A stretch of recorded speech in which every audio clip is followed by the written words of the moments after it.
I'd like to get started.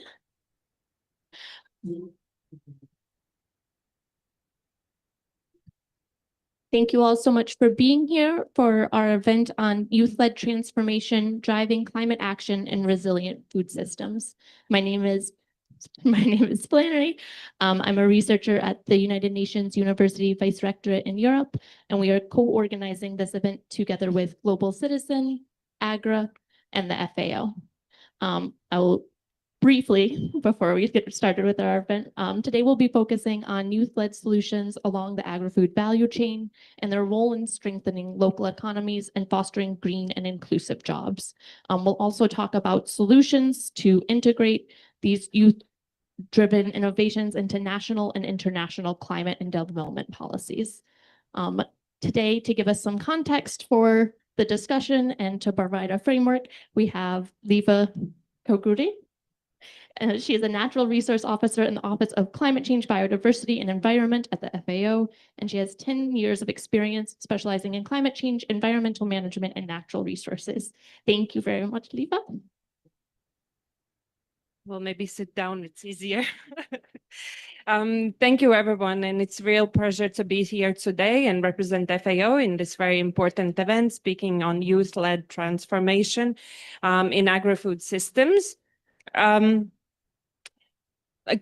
It's kind of a standard phrase that I don't think I have to repeat, but I will. I mean, the youth is not only the future leaders of our world, but you are already the change makers, and you are the one making the transformations. And that is reflected already at the local level, from different innovative digital tools to youth-led initiatives to help local farmers, into restoration, into transforming food systems to be more resilient towards climate change impacts, as well as ensuring food security and nutrition for those communities relying on the food systems. So the creativity and determination is really making that difference and the change. But at the same time, that's not enough. The innovation that the youth comes up with is not enough to make that transformation. So to translate these ideas into lasting impacts, we must ensure the inclusive engagement, creating spaces where young women, men, young indigenous people, and those in rural areas can shape their decisions that will affect their future. And then also to integrate those into the subnational and national policies. So this means that creating institutional support with action on the ground, linking policies, investments, and capacity development with the realities faced by the young people working on the ground and working with the communities. So creating these platforms, we have an incredible opportunity to share solutions, technologies, experiences among the countries that face similar challenges.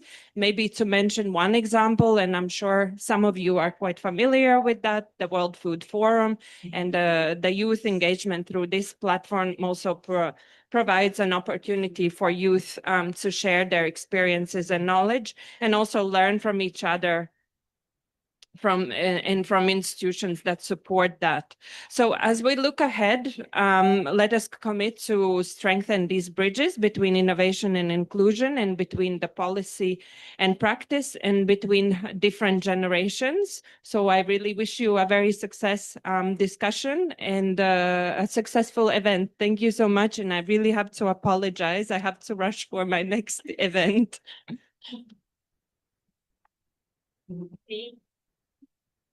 Thank you so much for those words and for the context for the conversation. I think it's also really important framing as we invite our youth speakers up onto the stage that will provide this context for the experiences that they have had. So Nikita Oboyo joined me on stage. Nikita is an economist with over 6 years of experience working at the intersection of food systems, climate resilience, and sustainable development. She currently is the lead of the World Food Forum Cameroon National Chapter and youth representative within the UN Local 2030 Steering Committee. if you want to share about your experiences within agri-food systems in this world, as well as touch on how we can integrate solutions from youths into these national and international priorities, and what the enabling environment needed to help youth succeed is. Thank you very much, Flannery. Good morning, everybody. You're good?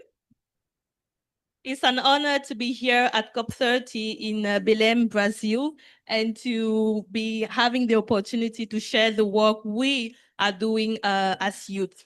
So as for my experience, I'm leading the World Food Forum Cameroon, and I'm also the youth representative in the UN Local 2030 Steering Committee. So what is the UN Local 2030 Steering Committee? It is the UN platform that localizes the Sustainable Development Goals. Now, the World Food Forum is that platform that gathers the work that youth does in agri-food system. And in that context, we have been pleased and we had the opportunities to amplify the local solution at global policy decision-making processes, including the UN General Assembly in New York, the UN Finance for Development in Seville, the UN Ocean Conference in Nice, the High-Level Political Forum in New York, to really amplify what youth is doing at the local level. Now, specifically, we have been doing consultations because there are a lot of speeches that we say, okay, youth should be involved, youth should be involved, but how youth should be involved actually and we did this consultation to understand from them, from the youth, what are the solution they think can work and the local success stories. For instance, in Cameroon, there was this youth group that created a nice platform that connects the youth entrepreneurs, the small farmers, to the urban buyers. For instance, you have your own farm where you produce, I would say, the example of cassava. But as a young farmer and small-scale farmer, you do not necessarily have access to the market. While they created this amazing platform, you can have a look at this, where it connects these buyers to the sellers. This is one success stories, and it started in the south. In Samili Might is called. It started in the south, and now it's been scaled up. And one key enabling tool that enabled this was the support of both the governments and the donors. So this is also key. We want to support youth, but we also want to make sure that we allow them, we give them the tools, for instance, the trust, like private sector companies sometimes to access funding. There are a lot of barriers for young people. Specifically, you need to demonstrate you have a certain level of income, you need to demonstrate you have a certain level of asset, but most of the time, young people don't have it. So it's important that the cooperative, the private sector, and the stakeholders try to trust youth and kind of leverage or easy these conditions. That was one example. Another success stories, and I will still take the case of Cameroon if I have time. Okay. So also in those rural area, it's still very traditional. For instance, for cassava, again, if we want to peel the cassava, we take the knife and we start peeling one cassava by cassava, and it takes a lot of time. At this speed, you cannot be competitive. So what happens is there was also a Cameroonian youth that created mechanized peelers and gratters. In French, we say les éplucheuses mécanisées, that speed up the process of the cassava. The cassava, it seems I take this example often because it is really consumed in Cameroon. It's a key consumed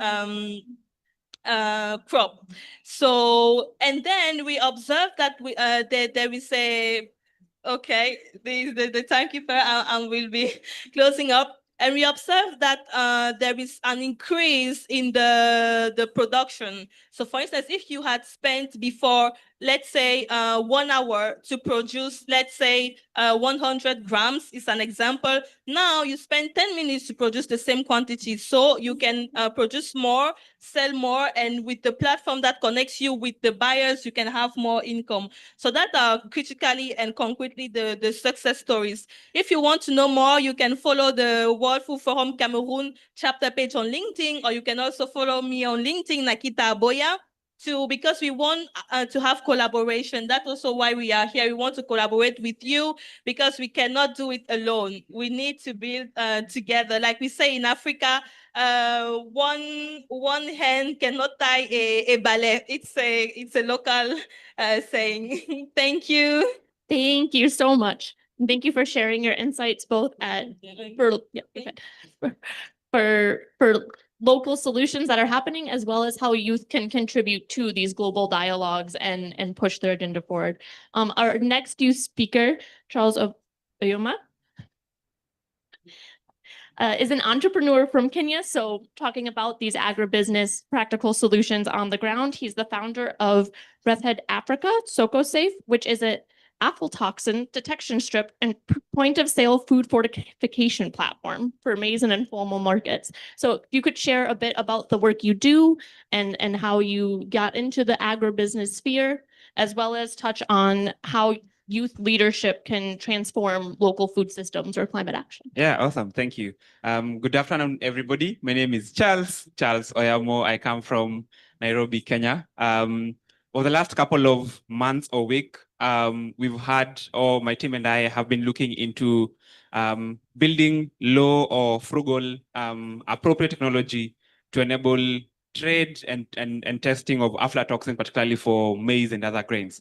And how we got here was my journey started still in the food system, but working with smallholder farmers. And we are trying to figure out, could we use post-harvest agricultural waste to make biomaterials or bioplastics? That journey, after several iterations, led me now into working in the grains and maize space. And the reason why we are doing that is pretty simple. Across the continent, particularly in sub-Saharan Africa, maize happens to be the most affordable, most available source of daily nutrients for thousands and millions of people, right?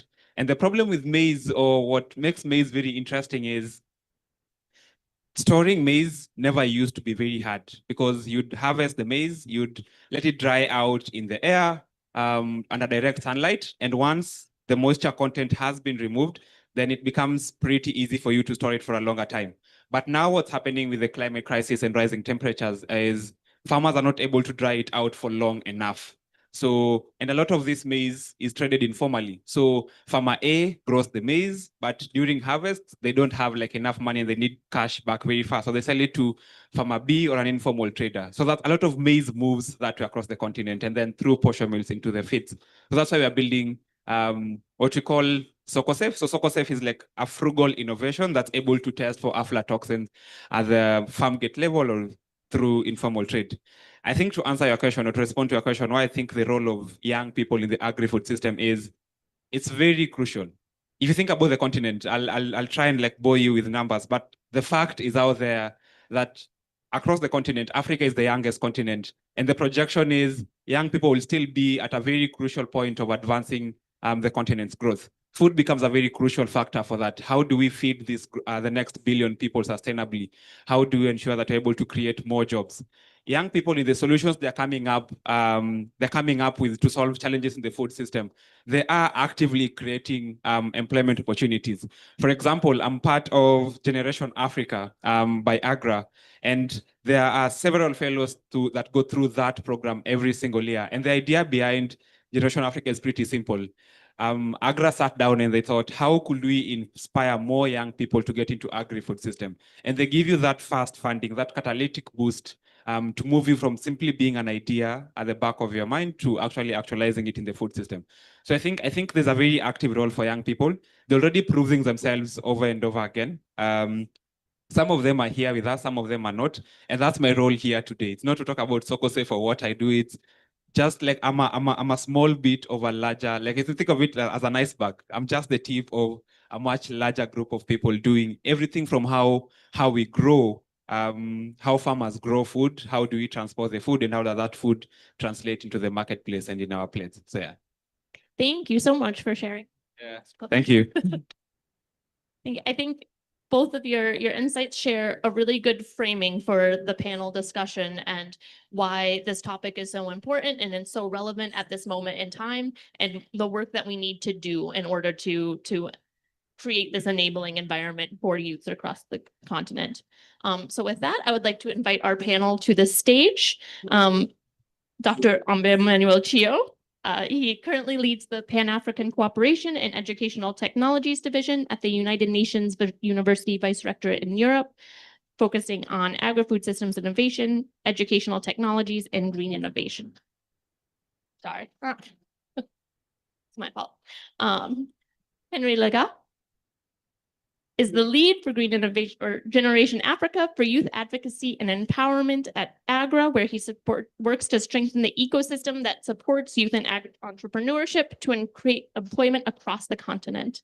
And last but not least, Dr. Mal Amis is the co-founder and executive director of the African Center for a Green Economy and also serves on several boards, including the South African Renewable Energy Business Incubator. Thank you all so much for being here.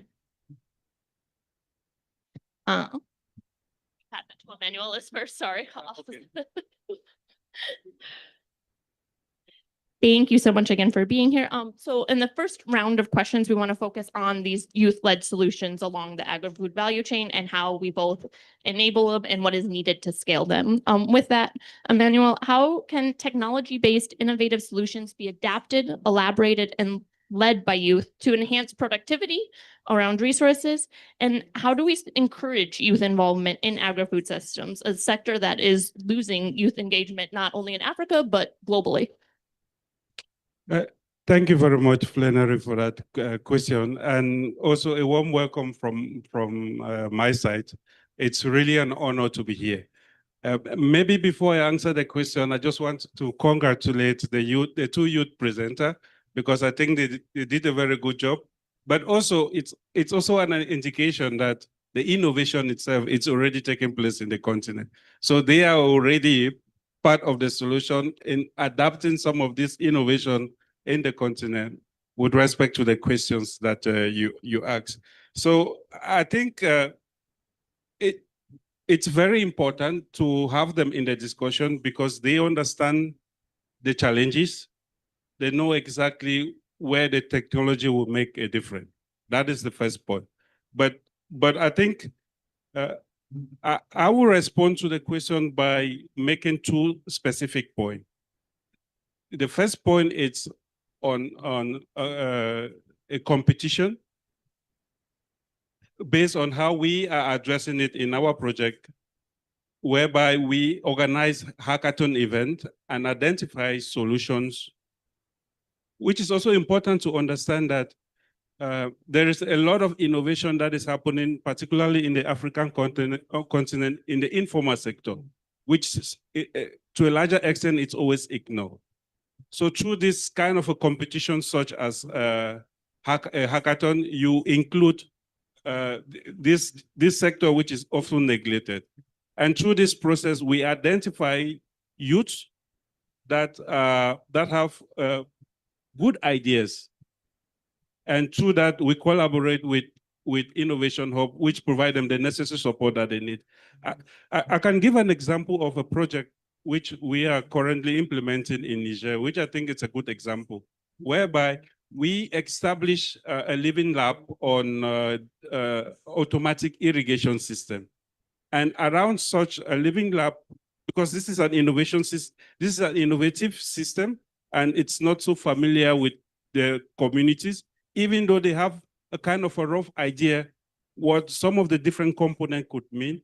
But through this process, or through this living lab, we invited youths that are interested and have a kind of a understanding of what the technology could be to propose projects or ideas around such a living lab.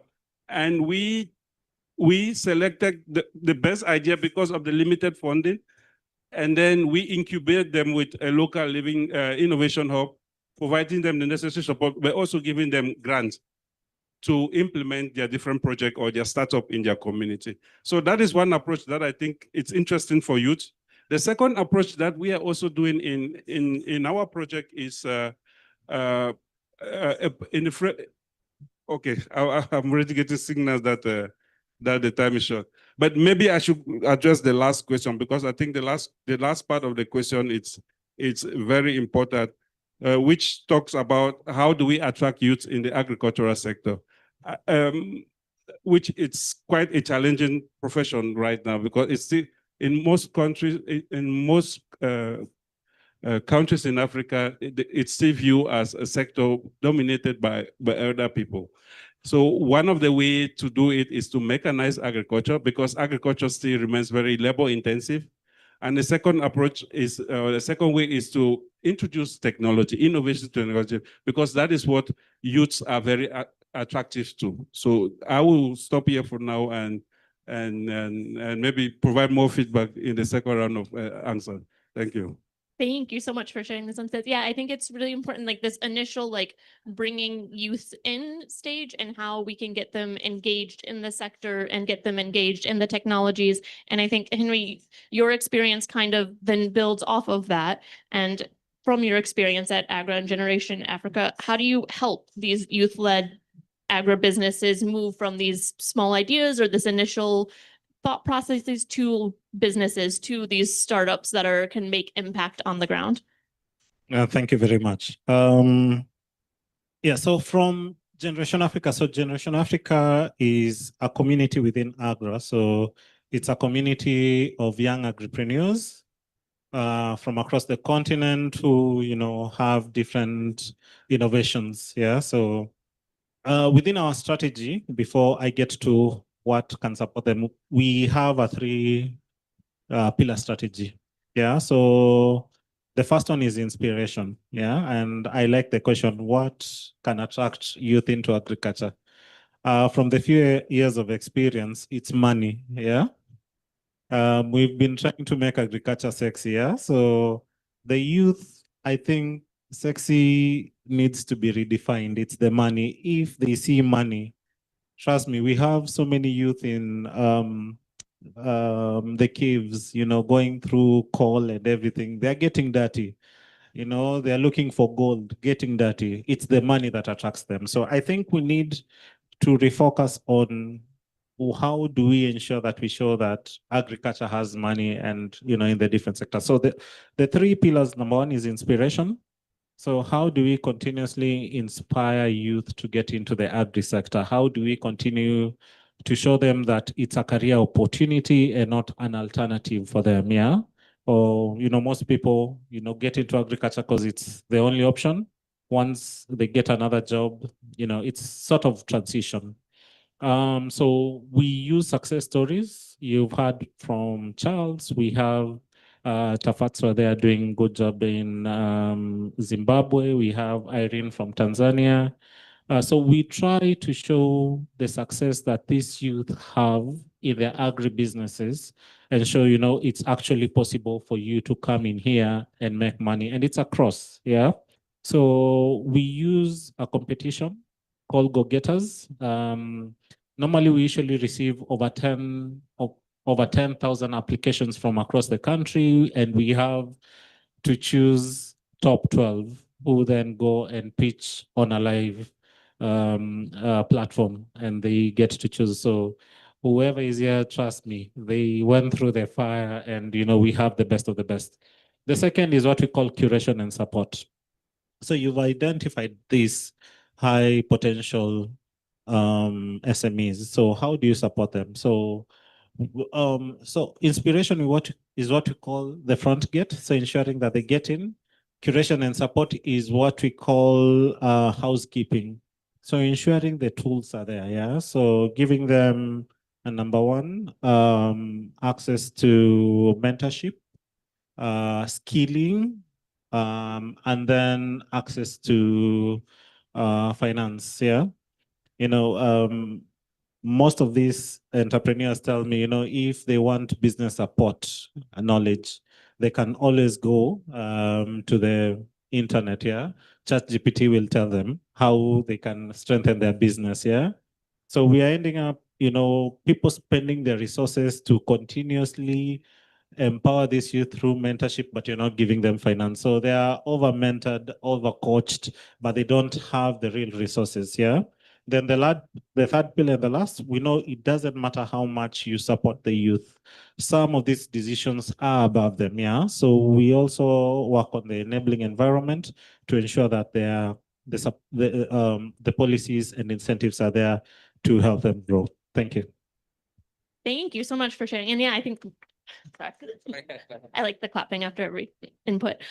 Yeah, I think it made some really good points, and I don't know, it's inspirational not just in the work you do, but how that could be translated for other organizations, or like what the larger sphere is there. I think your last point also plays into my question for you about this larger enabling environment or the national strategies. And in the work you do, how do you see youths combining like the evidence-based practices and their innovative ideas so that they're able to shape both national priorities and align with sustainable goals and move the conversation forward?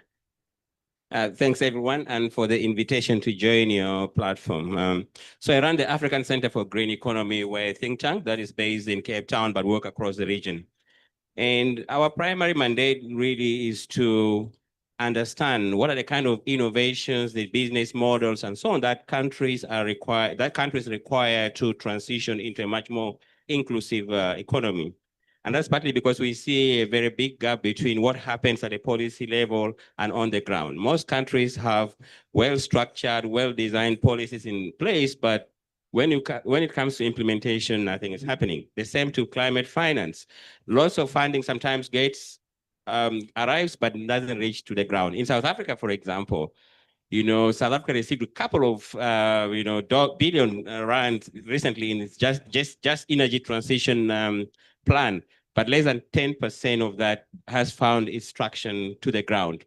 So the challenge is real that this top-down approach to climate action is not working. We're not seeing the impact on the ground.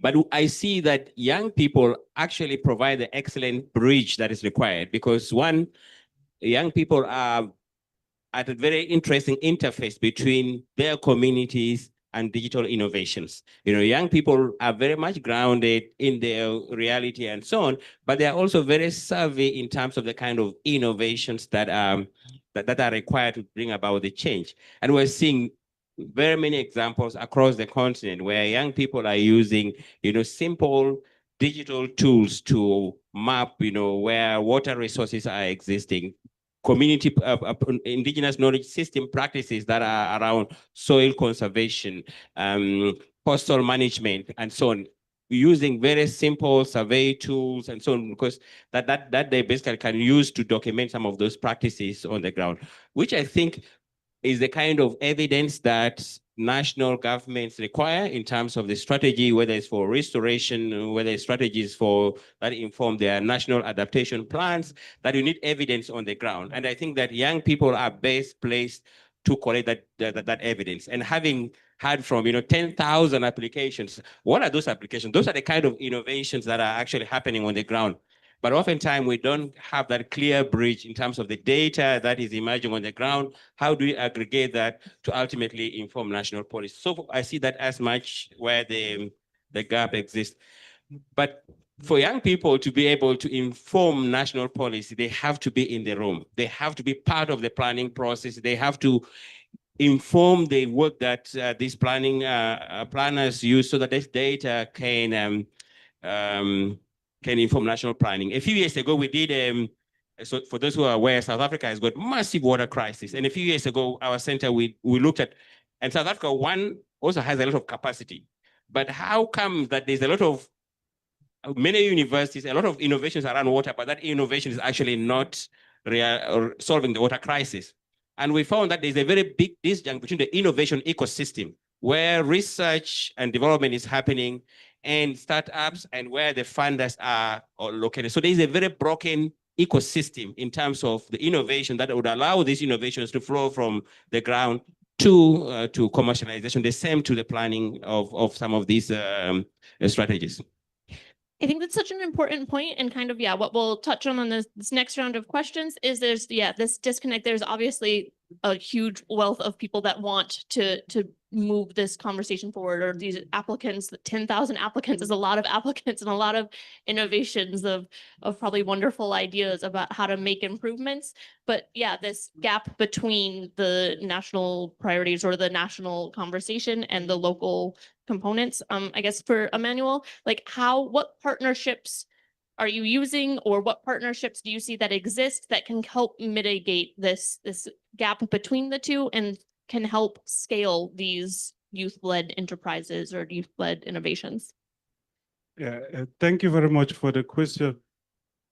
It's a very difficult question, honestly, because just thinking about it, and I fully agree with what the previous speakers have mentioned about the large amount of application, but generally also the funding is always small.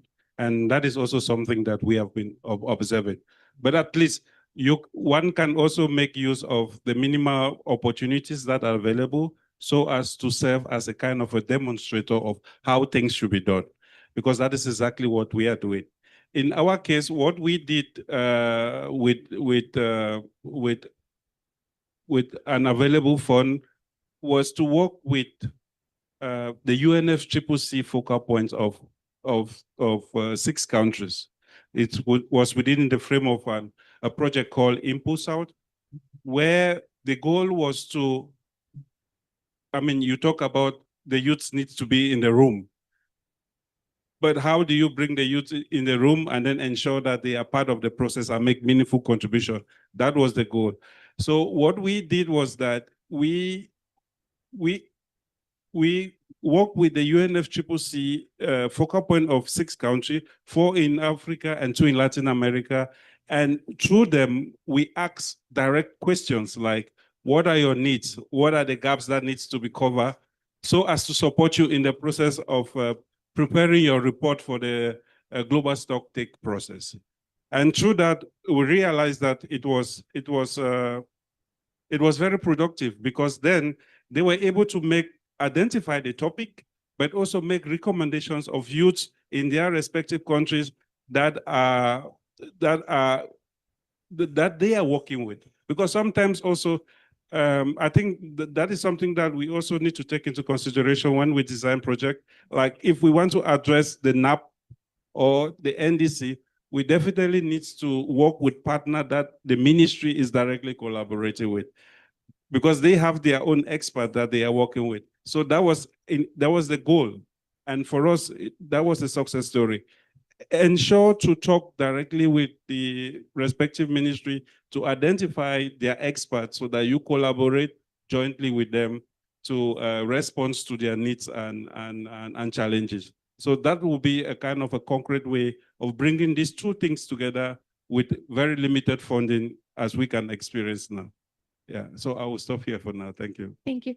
Henry, I want to ask you kind of about the flip side of that, if I can. I think we've talked a lot about how to integrate youth perspectives into these international and national policies or priorities, but how can those same priorities or the NDCs or the NAPs also be used to support youth on the ground? Do you see mechanisms for getting either funding through the NDCs or NAP pathways, or do you see ways in which those can support youths and the work that they are doing? Okay. So number one, I think I'm a big youth ambassador in rooms where decisions are being made. And I think we've left a lot of baggage on the youth. You're asking them, what are you bringing on the table? What is your role? How are you able to support? Yet they do not have the authority. Yeah, we've not empowered them with the right mechanisms so that when they're in rooms, they are empowered. The power dynamics still do not favor the youth. Yeah. So number one, I think we need better mechanisms. We need better accountability, not just to the youth. Yeah. Let's input structures that give youth power to hold the leaders accountable. That's number one. Number two, and not just for the governments, even the NGOs, even within the organization I work for, we receive grants, yeah? But when it comes to implementation, the kind of terms and conditions we put throw youth out of the window. Yeah. Yet we want youth to be the ones at the forefront.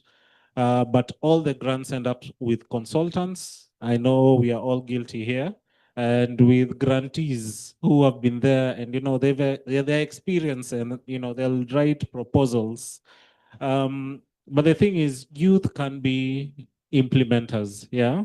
So we need to find ways that allow us to, either mentor the youth or give them the opportunities to implement. That way we are putting them at the forefront. Then lastly, this is also to the youth. We also need to, the youth also need to organize themselves in a way that allows them to collect data, to collect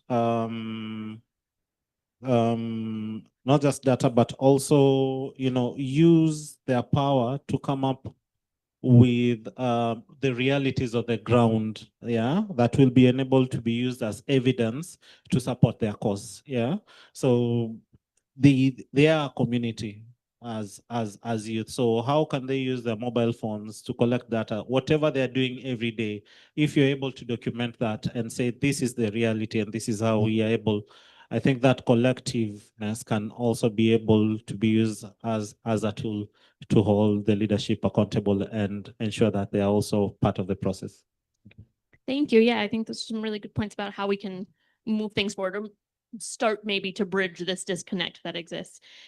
Building on that, Mo, what measures do you see that could help ensure that these youth-driven solutions translate into real resilience? Because I feel like we also have this issue where we have short-term grants, or we have like projects that have a set term limit, and the youth innovators also then only have set funding for amount. How do we overcome that? How do we build that next step into resilience so that these projects that are innovative and amazing are able to then contribute to these NDCs and NAPs and national priorities for climate action? Thanks. For me, when I think about, we all agree that in terms of youth engagement, there's a lot of rhetoric. We all acknowledge it's important to have youth in the room. It's important to involve youth, the same to women and so on. But the data tells a different story, which is quite sad. Also, having said that, I think that obviously there's a lot of young people engagement in this space, and in the room is evidence of that, in the COP in general is evidence of that over the years, there's been quite a lot of youth engagement. And so when I see how youth could tangibly contribute towards these types of plans and strategies and so on, I think there are three key characteristics. If I was a young person, I would think about in terms of designing projects. One is that the activities that young people need to engage in should go beyond just the campaigns or awareness raising. I think the projects need to be place-based projects. For example, a young person working in a specific location that is designing a project that is doing rangeland restoration, or a cooperative that is restoring mangroves in a coastal area that is not only sustaining livelihoods, but also restoring the ecosystems. What that does is that it gives the national planners clear evidence of the kind of contributions that the projects young people are undertaking, how they contribute to the national adaptation plans, one. The second thing is that young people need to engage in projects that extend just beyond a project into livelihoods.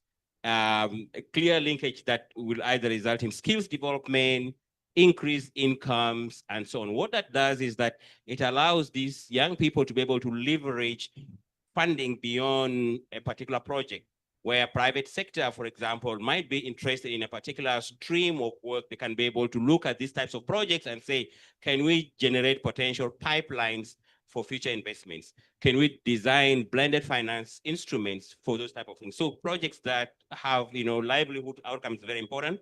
And the third thing I think has been alluded to is that ultimately we need to be able to see evidence that there is progress that is being made. So the projects that young people engage in must generate the data that shows that there's progress, whether it's steady income generation, improved capacity. And so three key characteristics: one, place-based The second must link to livelihoods. And third, it must generate the evidence that there's actually change happening on the ground. And then I think that if you take those into consideration, we'll ultimately be able to get the attention of the national planners, and these types of initiatives will be able to feed into the national planning strategies.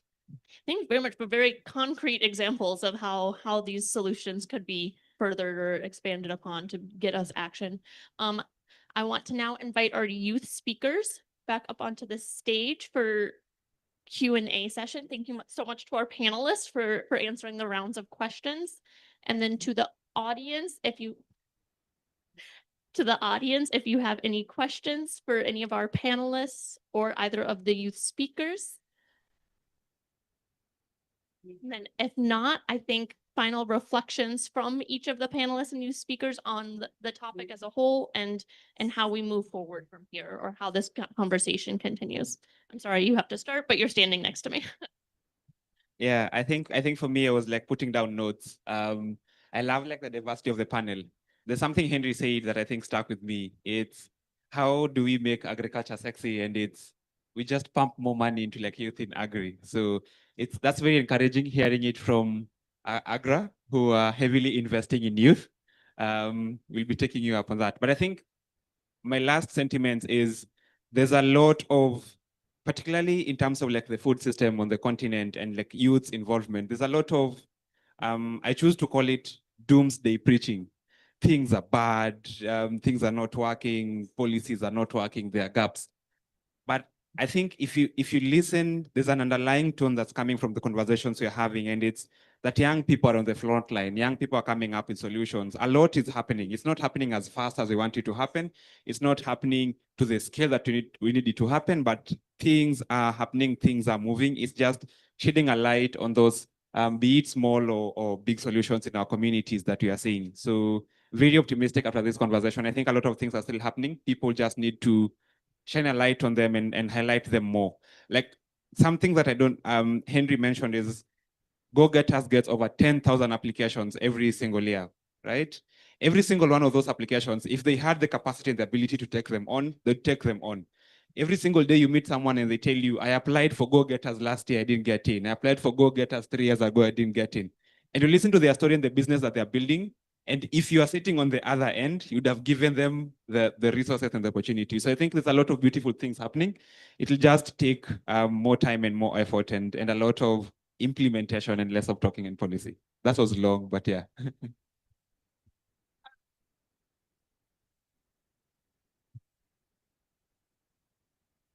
Thank you all for sharing your context and sharing such amazing examples of youth-led transformation. My question is about solidarity across different food systems and how you conceive of that. I'm from Aotearoa, New Zealand, and operate also in Australia and youth networks in food systems across Oceania. And, you know, food is in the ground. It is so place-based and it is so time-consuming in that, and so food system work to do that and that, you know, I trust that you all understand those challenges, and so I'm interested in what how you navigate solidarity in different food systems or different regions when it is inherently such a place-based challenge, and what that looks like for you. Thank you. Who wants to answer? I'll take a shot because my background is in GIS. And I think that it's important. It's an important question. It's so easy to get lost in whatever it is that you're already doing. And for me, the opportunity really is in terms of how do you plan at a scale that transits, whether it's political boundaries, you know, hydrological boundaries and things like that. So every single food system fits into another. And so I think that is not just an individual thing, but in terms of how do you align policy with different actors, but even more importantly, how do you have a bird's view of the landscape, the idea around landscape approach to doing things. And the fact that if you take a watershed, for example, it presents a shared risk. Within a watershed, there are different players, and there is the shared opportunity there is the water resource. How do you co-plan as a watershed to ensure that you feed into each other and be able to plan accordingly. So I think that idea of landscape approach to doing these things become very important. Maybe just to add also something, what we do in our project when it comes to the support of youth. I gave the example of the Living Lab that we established. When we organize a competition like a hackathon, we are not only looking at youths that are focused on the value, that are focused on the technology that has been installed, but the whole solution should be along the value chain of the automatic irrigation. That is to say, youths that are able to set up startup that could sell spare parts for such equipment, youths that are able to set up startups that could repair when the solution is, when there is a breakdown, and youths that are directly involved in designing different solutions. So that is our concept, that because it is not just enough to install a technology, but make sure you have the necessary environment to ensure long-term sustainability. We also attach business model around such technology, because at the end of the day, the long-term sustainability depends on generating income to pay for repairs, to buy spare parts, and so on. So that is how we approach the overall agri-food system. Yeah, I think for me, I'll just if I got your question right, was like how collaborations are like from different food systems. I love the idea that like we have Henry from Agra here. I keep on plugging on Henry a lot because Agra does a lot. Agra moved from it was agri-tech to agri-food systems, because agri-food systems is completely it's a broader scope of doing things. I think for me the opportunity for collaborations becomes because I come from Generation Africa, so shamelessly, I'll plug in some of my fellows here. Irene, for example, produces, makes cosmetics using cosmetic products, but using ingredients sourced from organic smallholder farmers, right? Then for you, it's how can she export to your market? What are the things that exist in your market that we can share and compare notes with? I think that for me is the opportunity of how different food systems work. Because purely if you think about food that as something that ends up in your plate, then it becomes a question of food independence and solidarity and how do we conquer our own food systems. But if you think about it from a system point of view, it's what can we outsource from somewhere else, which would empower those communities, would make this trade even better and more solidified. Across the continent, we are seeing things like the CFTA, where they're talking about things moving in, within the continent, being more affordable, more easy to do that. It used to be very, very difficult, but I think the opportunity then lies in how do we understand whatever is happening in one part of the world and how that influences or impacts us. Sorry for that. Sorry for coming up after that. This is my last time I'm talking. Thank you. I think you had more than responses of for your question, but a little thing I can add is the importance of knowledge and experience sharing. For instance, if I'm in the South, I'm facing a challenge with my rice, and I think of a solution. Maybe someone in the North has the same challenge. So when we come together, we can share experiences. This is what happened. This is how I dealt with it. It worked, it didn't work, and this is how we can move forward. And this brings me to my final remarks and final conclusion is, let's not end here at COP30. The COP30 officially ends the 21st of November, but let's not end here. Let's keep this momentum going up so that it is not just another conference. Let's move from beyond words, from speeches to action. Let's build this network so that we can learn from each other and propose solutions and scale up our local solutions. So that was my final remarks. Thank you. I don't know what to say in my final remark. I just to inspire young people that you must keep at what you're actually doing. Over the years, we've seen increasing involvement of young people and the kind of amazing innovations that young people perform. But for me, what is oftentimes puzzling is that we know that, for example, in Africa, young people have composed of the majority essentially, but we're seeing young people as a grouping, as a pressure group and so on.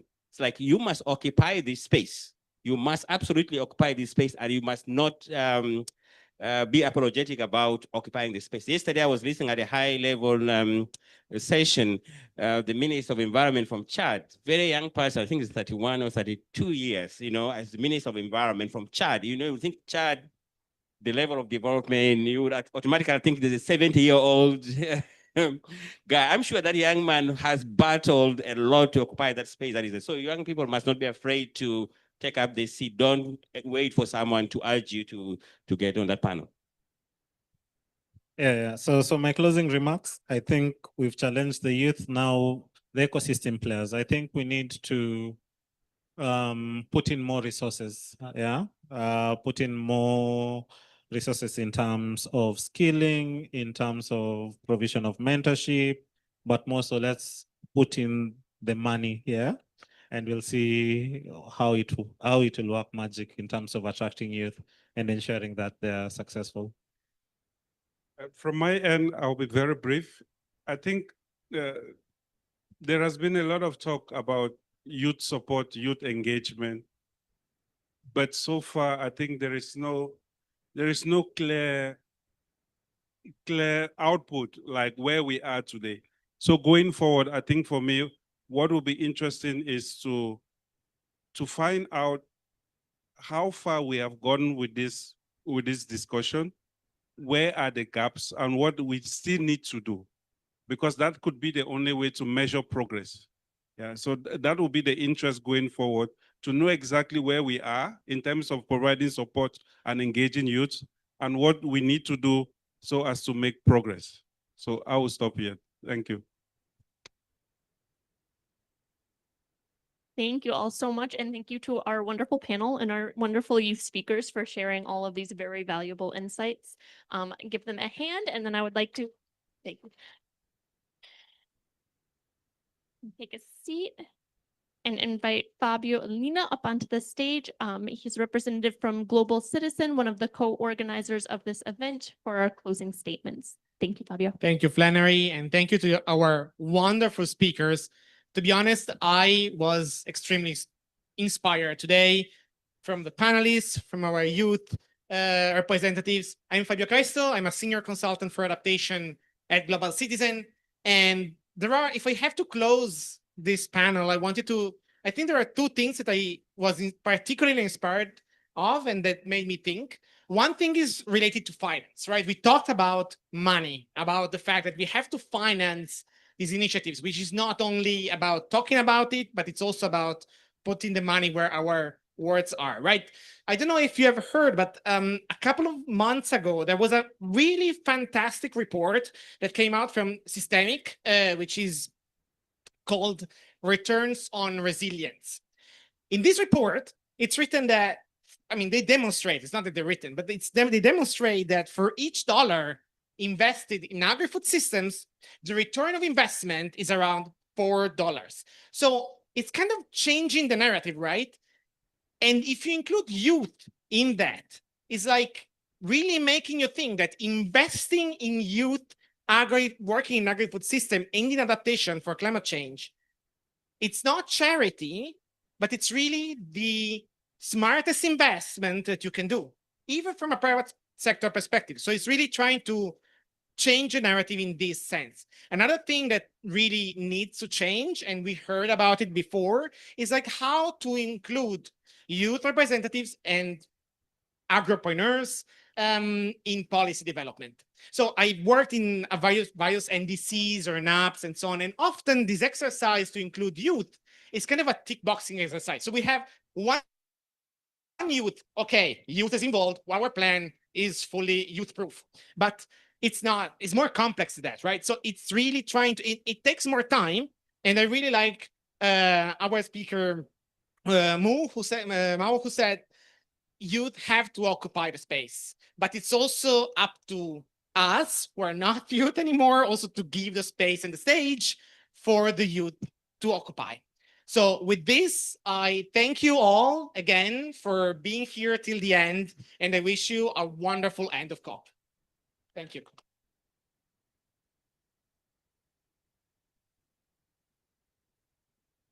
Oh, and if you want to know more about this report, I'm here to talk about.